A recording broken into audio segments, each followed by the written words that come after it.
Hey guys, Zen here, and what you're about to see is the worst footage of any hacker you have probably ever seen in Rainbow Six Siege. Watch this. The diffuser has been recovered. You've located the bomb. Make your way to its location. Oh my god, failed. dude. He All just friendlies were teleported in eliminated. front of me. Look at this, look at this. What? One friendly operator remaining. The hacker is down there.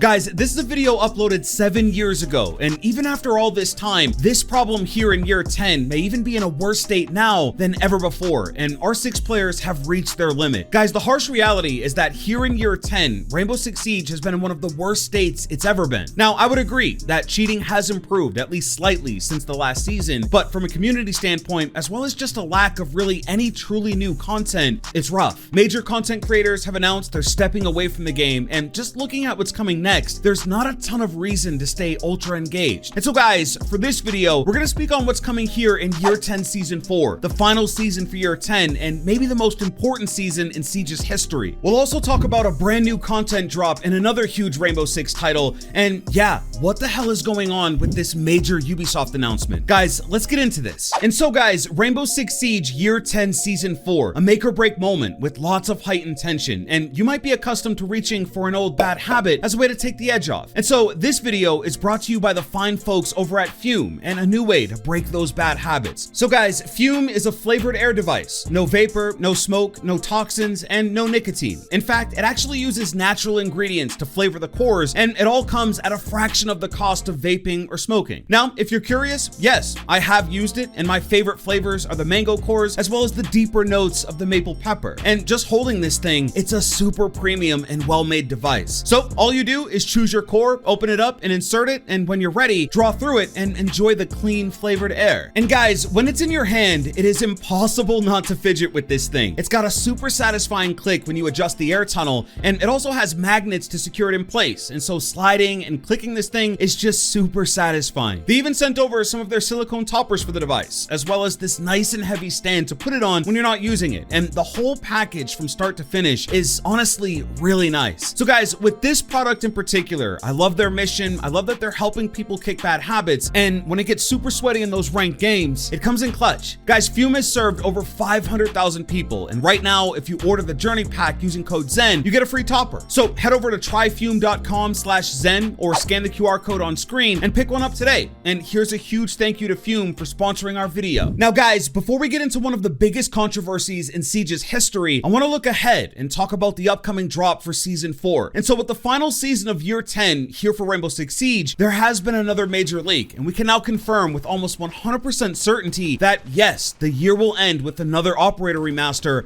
and that operator will be Thatcher. So guys, since the big reveal for year 10 with the roadmap detailed, the devs have said that in year 10 season 4, we'll see an operator remaster. But the catch is that the operator will be one of the original Pathfinder operators. Now, for those who don't know, a Pathfinder operator is one of the original 20, 10 on offense and 10 on defense. The operators launched with Rainbow Six Siege back in 2015. And we know that this new remastered operator will also be an attacker. So a few names have come up, and honestly, they make a ton of sense. My lead pick was IQ. Even after her big upgrade of being able to ping enemy gadgets for the whole team through her scanner, I just felt that now would be a perfect opportunity to give her a rifle-mounted scanner that the community has been begging for what seems like forever. Another option for a lot of people is actually Glaz. Glaz has this weird gameplay loop of also requiring a secondary gadget to make the most of his main gadget by bringing smoke grenades, and although that combo is potent, if you opt for his frag grenades, it's kind of like you're doing the whole thing wrong. The only real benefit you get is just highlighting enemies yellow and the option of a 1x or zoom scope, and that's really it. And as much as Glaz may also need a rework, and one might be coming, the overwhelming majority agree that yes, in year 10 season 4, it's time to finally remaster Thatcher, and it would seem that's exactly what's happening here. The nail in the coffin is the fact that it was confirmed that EMPs would also be getting a rework in season 4, and naturally, as Thatcher is the EMP operator, really all roads lead back to him being remastered. But that begs the question of, well, how do we do it? Check this out. Now, Now, this is some footage that was released a while ago, showing Thatcher being able to cook his EMP grenades kind of like Ying. The longer the cook, the bigger the radius, and of course the more gadgets affected. But for me, that doesn't really do enough to warrant the name of a full remaster. Now, with Blackbeard, just about everything changed. He went from just a standard operator with a rifle-mounted shield to a full-blown shield operator with the ability to bash through walls and take a gunfight with a mostly full-body shield. And so this seems like such a small tweak for a full-on remaster. Now, a lot of people want Thatcher's gadget to turn the lights off on a map while also disabling gadgets, but honestly,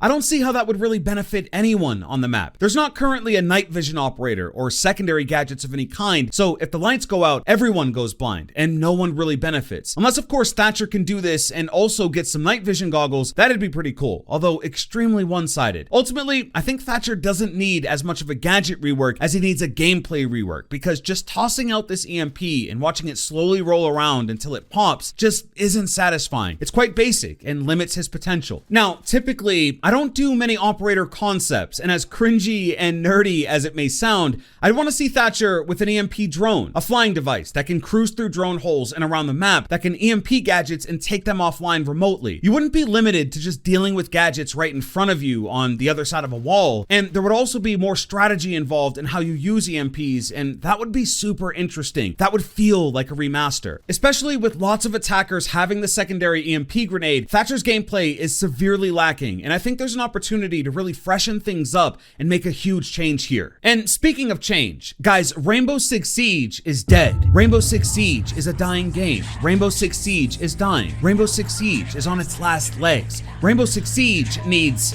Guys, to say the least, Rainbow Six Siege has seen better days, and I think after 10 years, people have had enough. Even for myself, a content creator and a 10-year veteran, I don't think Rainbow Six Siege can continue on and be healthy when a large vocal part of the community is stepping away from the game, or just kind of done with it. And who can really blame them? Cheating is still a major issue. After 10 years, there's game-breaking bugs that require operators to be deactivated, like with Castle. Rank 2.0 still remains as something the community wants changed, or even reverted back to 1.0, and new content gets added so infrequently that people are just getting bored. Content creators are looking elsewhere to further their channels and brands, and the response from Ubisoft, absolutely nothing. And so players aren't happy right now, and after 10 years and essentially radio silence, it's hard to see a vibrant future for Rainbow Six Siege. Then Siege X, what was supposed to be the biggest update ever made to Rainbow Six Siege. And I have just one question. Honestly, are any of you playing Dual Front? Guys, to be totally honest with you, I haven't touched Dual Front, and I get that I'm probably not the target audience, but I just don't see anywhere anyone talking about this mode, and this was a key selling point of Siege X. What could have been a new map or a new operator ended up being thrown at this free-to-play mode that I just don't see the community celebrating. And I think it's stuff like this that's just not sitting well with people right now. And so why are we talking about this stuff? Well, because earlier this year, Tencent bought a 25% stake in Ubisoft, specifically for R6 and Assassin's Creed. And I think a lot of that slow, quiet response we're getting is because there's a rumor that Tencent is actually making the next installment in the R6 franchise. Ubisoft and Tencent have created a subsidiary that's whole purpose is on strengthening these franchises, and the completion of this transaction is expected to be taking place by the end of this year. And so with only a few months left here, things are shifting in the background, and yes, Rainbow Six Siege, or Siege X, is being affected. Now, because this is an all-new subsidiary, this new game might not even have the Ubisoft logo on the box. And so why is Rainbow Six Siege dying? Why does it seem for some like Ubisoft doesn't care? This is why. Ubisoft and Tencent are laying the groundwork for what's coming next for Rainbow Six Siege, and that will change this game and just about everything about its future. Now then, check this out.